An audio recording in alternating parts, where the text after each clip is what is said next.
Welcome to Sansi.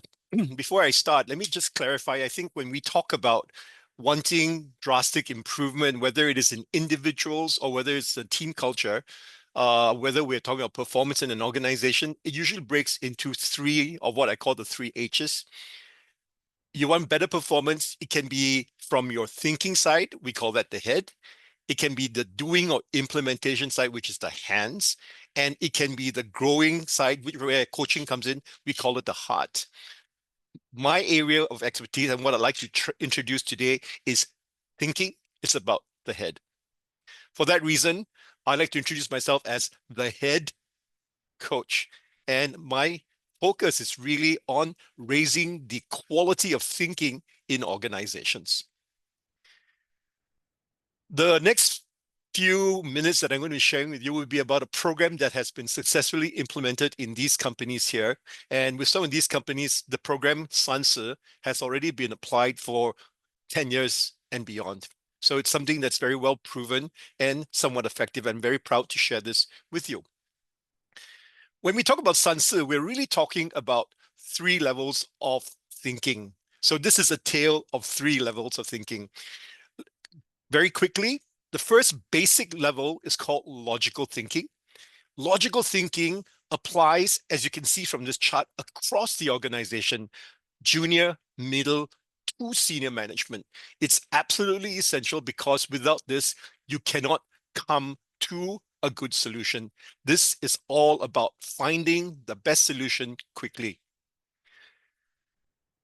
The next level of thinking and also applying at the organization level is something called lateral thinking. And here, it's no longer just about the result. It's no longer just about the output.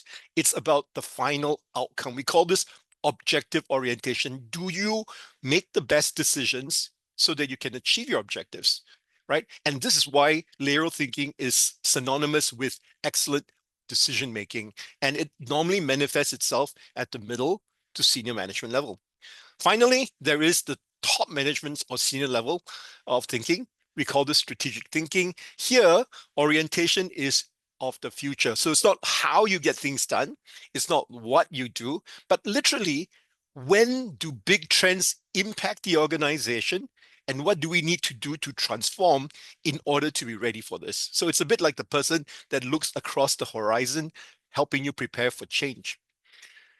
So let me give you a simple example of how these three kinds of thinking might manifest itself in an organization. Take a challenge. This lift is very slow. You have to now find the best way to make this old lift go faster.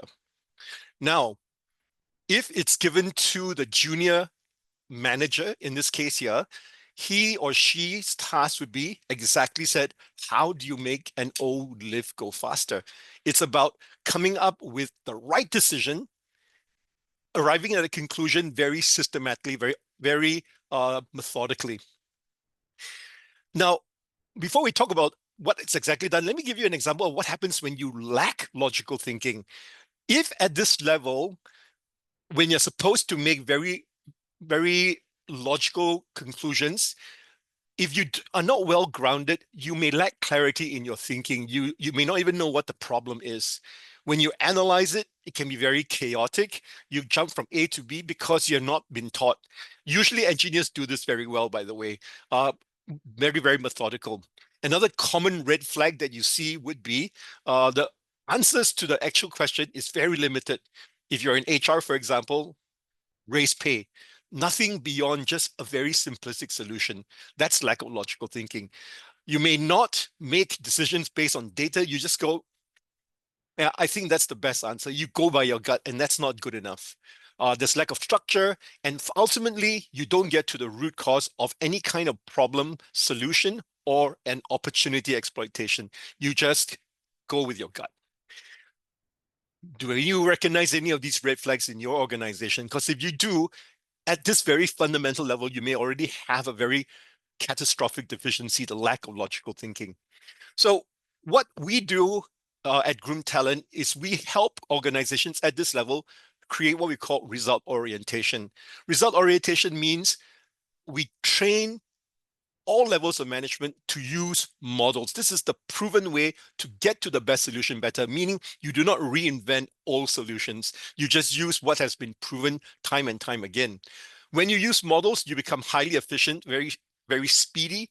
Your accuracy is also very good. In other words, it's very precise and it's very, very effective.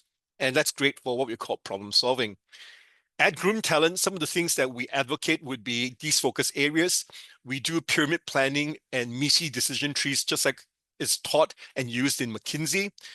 We emphasize the use of data and evidence. That means nothing is done without evidence.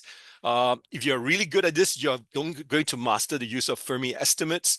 We focus on system 1 and 2 thinking, understanding the difference, and to generate the best problem-solving solutions, you might even use something like the KG affinity method and so on. So all this leads to superior logical thinking. Now we come back to the lift problem.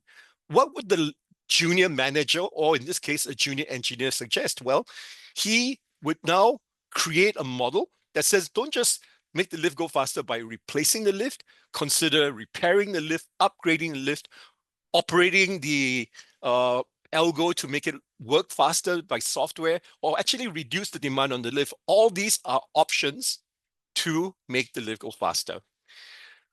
The good logical thinking manager would gather the data, put together a very detailed plan, and then maybe come to a very, very definitive conclusion, a very confident conclusion that says, I recommend we replace the lifts. It costs about 500,000 and we will increase the speed by 325%. And I think a person who's gone through Sansi training would generally come up with an excellent solution like that, that weeds out all the different choices. Okay, so this is what we call logical thinking at the general management level. Okay, so that's level 1.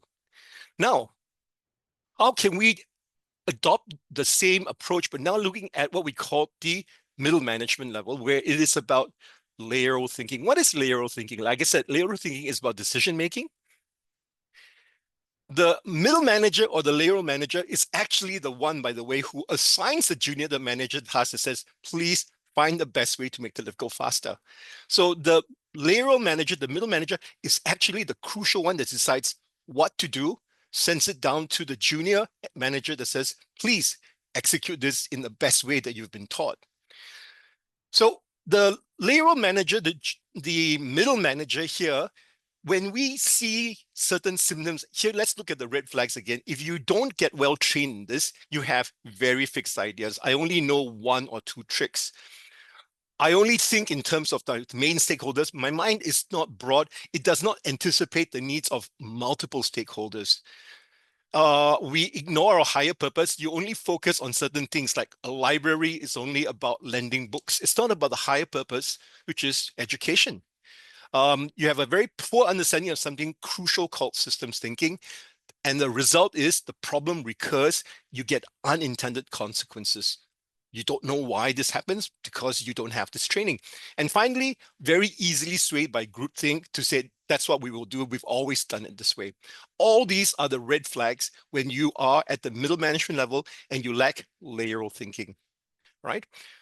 Our training therefore focuses on creating what we call a paradigm shift. What you do might be totally new to your organization. You will consider retreating. That means you do not have to do the same thing. And a lot of this is a mindset change. We're talking about out-of-the-box solutions, just like, for example, how Netflix went into streaming when it used to be a DVD rental by post agency. And ultimately, effective decision-making. What do we do? For our training purposes, some of the very critical areas that we focus on would be things like urgency versus importance, alignment with the ultimate purpose, analysis of stakeholders, systems thinking, critical thinking, and even creative innovation. All these really must be carefully considered as criteria for decision making. In other words, when you go through a lot more thinking like this, you come up with the best decision. What do we do?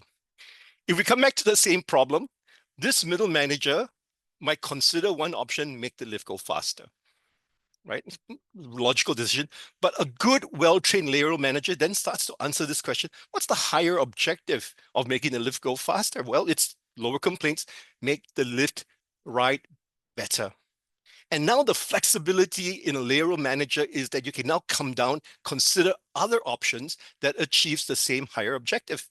And for illustration purposes, this middle manager might now just have this insight that, hey, in a lift where there are mirrors, everyone loves to look at themselves. So I advocate $200. Let's get mirrors put inside the lift and everybody's happy.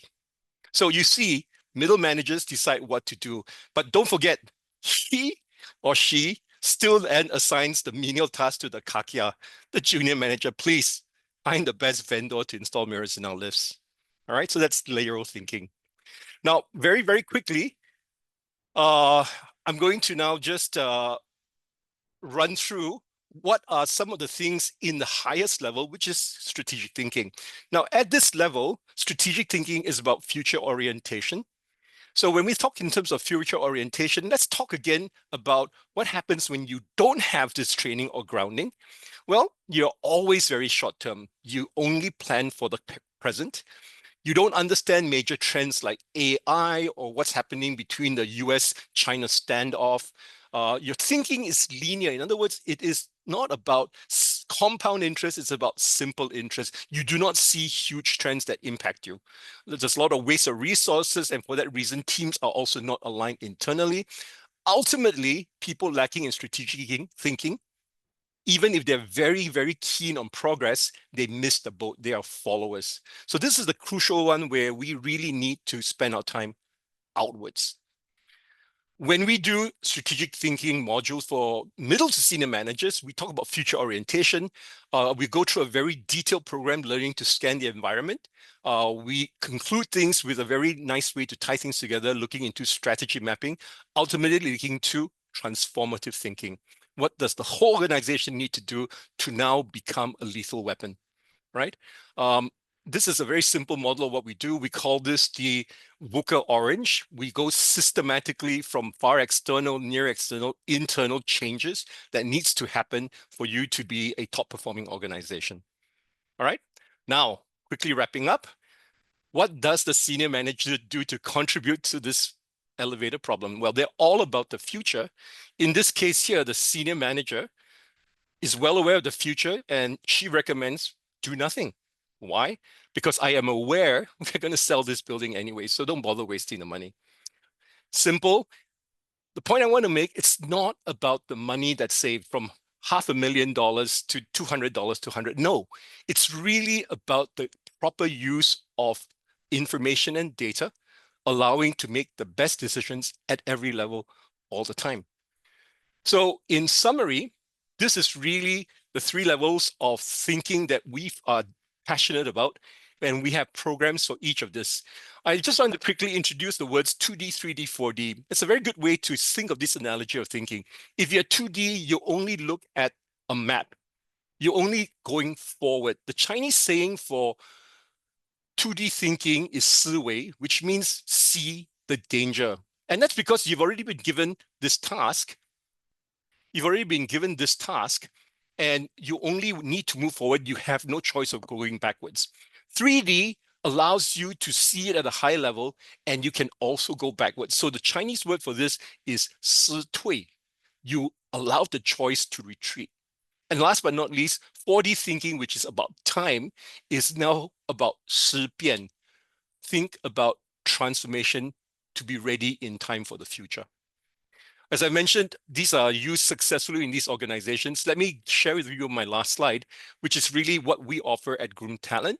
Our Sansi offerings could be a cognitive assessment of your managers to see where they're deficient, either in logical problem solving, layeral decision making, strategic transformative thinking. We have a flagship leadership workshop. Usually it's about 3 days of Sansi Mastery training, followed up where we work with groups or individuals to come up with their own individual plans. They receive coaching, leading to a final presentation to senior management. These are their own ideas. And again, it is usually used as a certification for promotion. Last but not least, we also have we have a fun thing called a team building keynote. It's half to 1 day where it can be up to 100 packs. Here, they go through the overview of Sansi, and it includes a team challenge where people do this in friendly competition. Lots of fun. All right. If you do have this interest to make thinking your competitive edge, or really to get much better output from your leaders and managers, that's my contact, and I look forward to having a great conversation with you. Thank you.